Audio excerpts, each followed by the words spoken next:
સુરતના જાપા બજાર વિસ્તારમાં લૂંટની ઘટના સામે આવી છે।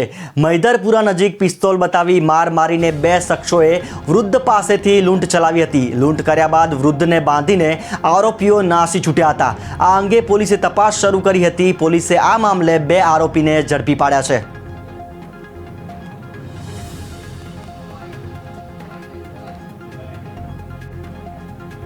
આ કીર્તિભાઈ બાબુલાલ શાહને આપતા કીર્તિભાઈએ જણાવેલ કે આ ચેન ખોટી છે।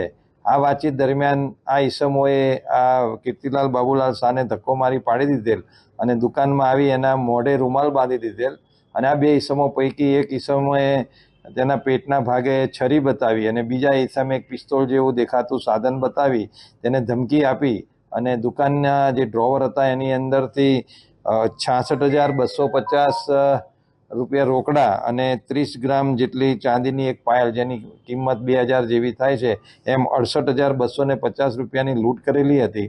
આની ફરિયાદ જ્યારે મૈદરપુરા પોલીસ સ્ટેશન પાસે આવી ત્યારે ગુનાની ગંભીરતા જોઈ તરત જ મૈદરપુરા પોલીસ સ્ટેશનની ટીમ કામે લાગી ગઈ હતી। આ કીર્તિભાઈ બાબુલાલ શાહને આપતા કીર્તિભાઈએ જણાવેલ કે આ ચેન ખોટી છે। આ વાતચીત દરમિયાન આ ઈસમોએ આ